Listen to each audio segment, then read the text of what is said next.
그러니까 이 마가복음을 통하여 예수님을 이렇게 묵상합니다.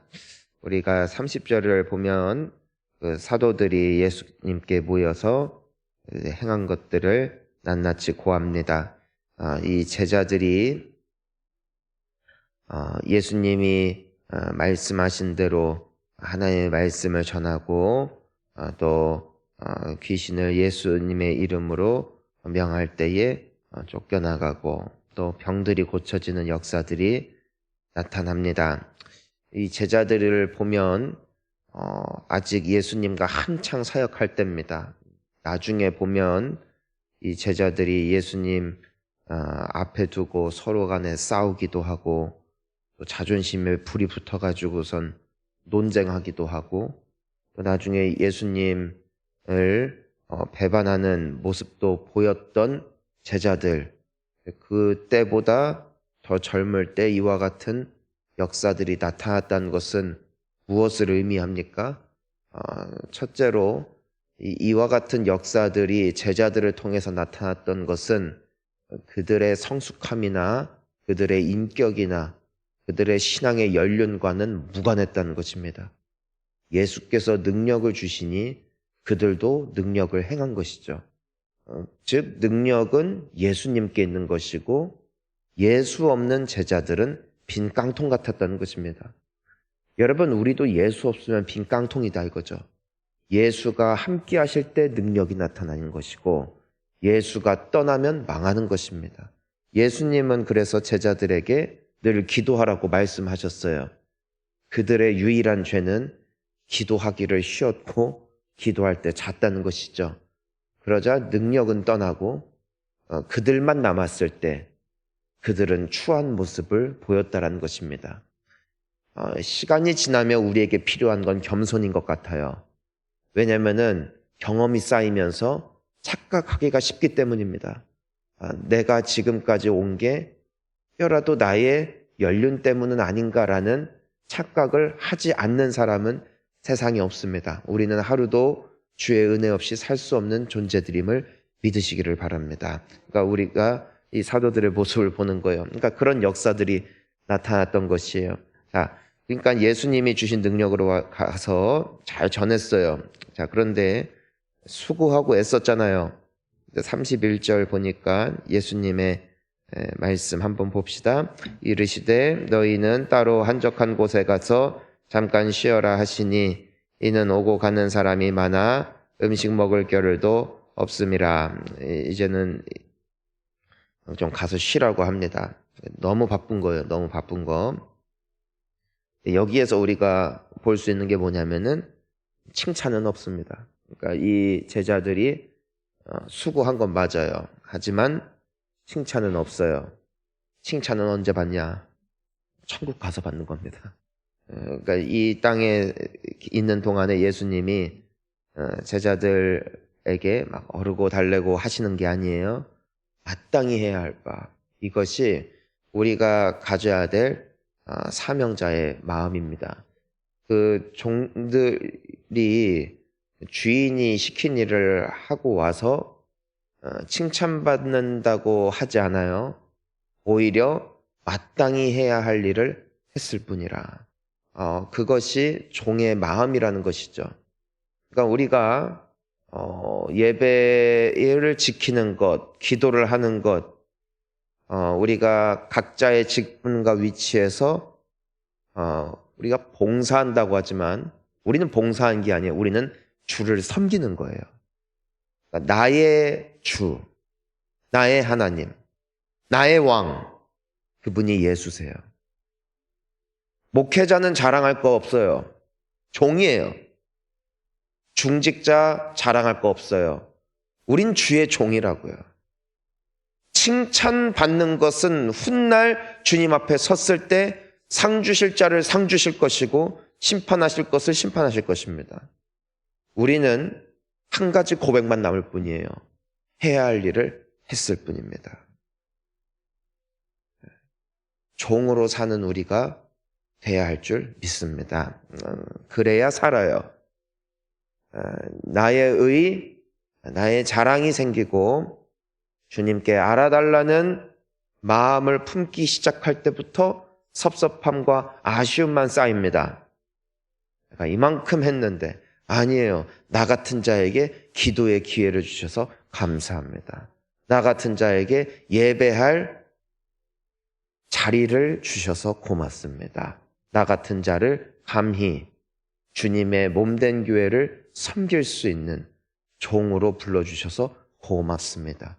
죽게 남을 것은 감사뿐이요, 감격뿐이요, 이것을 마지막까지 붙잡는 자가 복된 인생인 줄 믿습니다. 예수님이 이제는 쉬라고 하시는 게 너무 사람이 많아서 음식 먹을 겨를도 없었다고 되어 있습니다. 그래서 32절 이에 배를 타고 따로 한적한 곳으로 갑니다. 그러니까 너무 사람이 많으니까 육지에 있으면은 도저히 안 되겠는 거예요. 그래서 갈릴리 바닷가를 호숫가를 건너 좀 사람이 없는 한적한 곳으로, 아마 이제는 비밀 장소였을 거예요. 우리 여기 서산 지역에 사는 분들도 그 비밀 지역들이 있죠. 뭐 바닷가 같은데 뭐 어디 가면 진짜 좋다, 사람 없고 정말 길 좋고 그 경관도 좋은 곳, 아마 그런 곳을 이들은 잘 알았을 거예요. 그래서 지금 그곳으로 갑니다. 근데 우리 33절을 보니까 그 사람들이 보죠. 그들이 가는 것을 보고 그들인 줄 알았다. 그리고 도보로 달려와 그들보다 먼저 갔더라. 그러니까 그들이 가는 방향을 보고 미리 간 거예요. 그러니까 그들이 정확히 어디로 갈지 아는 사람은 없었을 것입니다. 저쪽 방향이니까 대략 저쪽일 것이다 하고 무작정 가는 거예요. 그러다 그들의 배 방향이 여기가 아니네 하면은 또 틀어서 또 달려가고, 어떻게든 놓치지 않겠다는 일념 말입니다. 은혜를 사모하는 사람들, 여러분 이들의 마음은 얼마나 간절했을까요? 재밌는 게 있어요. 물론 이들을 통해서 뭐 병 고치는 뭐 능력도 보았고 또 여러 가지 예수님과 그 제자들로부터 얻을 수 있는 유익함이 있었는지는 모르겠지만, 이때 당시 사람들은 대체 왜 이토록 예수를 찾았는가? 왜 이토록 제자들과 예수님이 계신 곳으로 가기를 원했는가? 정말 배고팠기 때문인가? 먹을 게 없었기 때문인가? 여러분, 달려갈 수 있었다는 것은 그들의 사지가 멀쩡했다는 것입니다. 적어도 오늘 말씀을 보면은 귀신 들린 자, 뭐 혹은 병든 자, 그런 사람들에 대하여 말하지 않고 많은 사람이 보았다. 즉 그들은 일반 시민들이었다는 것입니다. 어떤 시대입니까? 로마의 정권 아래 눌린 사람들, 정말 살기 힘든 때입니다. 여러분, 우리도 오늘 살기 힘들다고 하죠. 정말 살기 힘들다고 합니다. 근데 더 힘들다면 어떻겠습니까? 보통 경제가 무너지면은 민심이 팍팍해지잖아요. 원통해지고 싸움이 잦아지고. 그 코로나 때 미국에서 대형 마트들이 텅텅 비었대요. 휴지, 뭐 인스턴트 식품 같은 거 다 털렸대요. 아무것도 없었대요. 아무것도 없었대요. 왜요? 사재기 하느라고, 사재기. 여러분, 미국 어떤 나라예요? 딱 들으면은 뉘앙스가 있잖아요. 미국 풍요의 나라죠. 풍요의 나라. 없는 게 없는 나라. 하지만 코로나라는 질병 앞에 내가 죽을 수도 있다 하니까 사람들이 어디로 돌아가요? 원시로 돌아가요. 언제 고상한 거예요? 먹고 살만할 때 고상한 거예요, 인간은. 하지만 배가 고프잖아요? 인간은 짐승이 돼요. 가끔 그런 기록들이 있잖아요. 조난당한 사람들. 정말 극도로 갔을 때 무엇을 먹습니까? 서로를 먹죠. 그것이 성경에도 써 있잖아요. 오랜 시간 동안 성이 갇혀서 사람들이 먹을 게 없어지니까 삶아 먹잖아요. 여러분, 인간의 추악함이 드러나요. 언제요? 끝까지 가면요. 그러니까 얼마나 팍팍한 민심 속에 이 시대가 지나가고 있었겠냐고요. 이들은 정말 힘들었어요. 하지만 이들에게 필요한 거는 떡과 물이 아니었어요. 이들에게 필요한 거는 다른 게 아니었다고요. 지금 이때 이들이 정말 필요했던 것은 무엇이냐면 하나님의 은혜였습니다. 예수님이 계신 곳은 은혜가 있거든. 살만한 마음, 그리고 비록 시대는 어렵지만 나로 하여금 소망과 기대와 꿈을 갖게 만드는 예수님을 만나면 다시 눈빛이 살아나는 것이죠. 여러분, 이것이 복음이요, 그곳이 예수님이 계시는 곳입니다.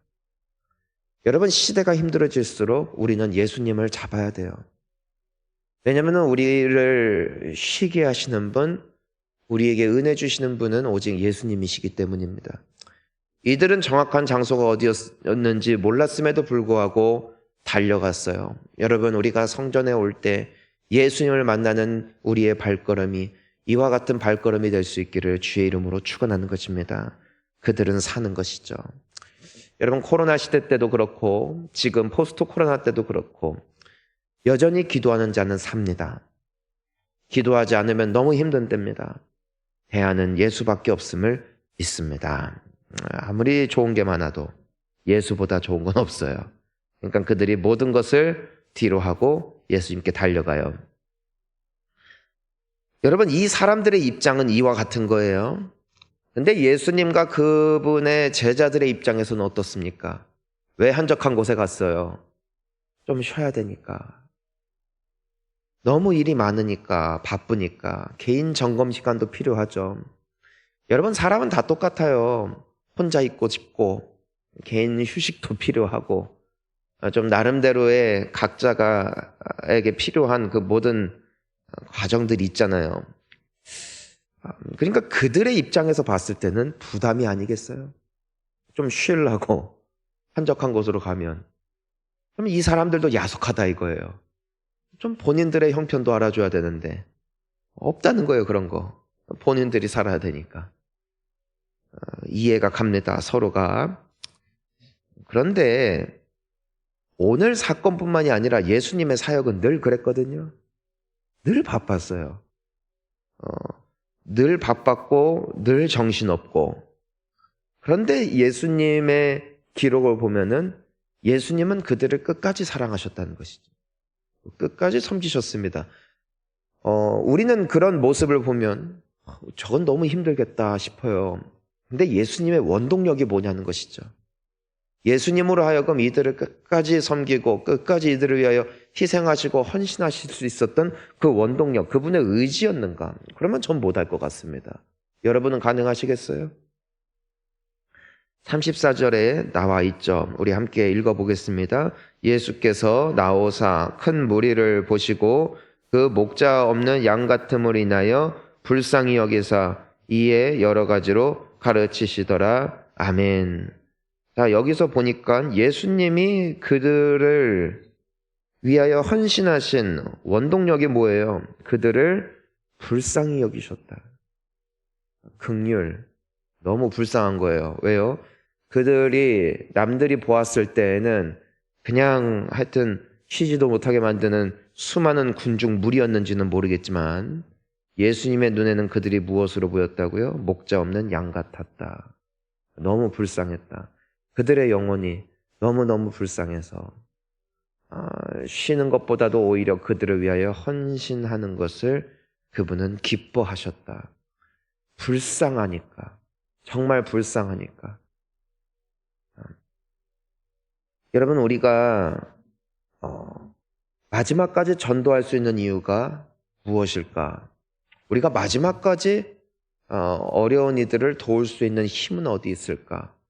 이 예수님의 마음이 나의 마음이 되어질 때 못할 리는 없습니다. 너무 불쌍한 거예요, 그들이. 너무 불쌍한 거예요. 그러니까 꾸며낸 것이 아니죠. 내 마음에 타오르는 불인 것이죠.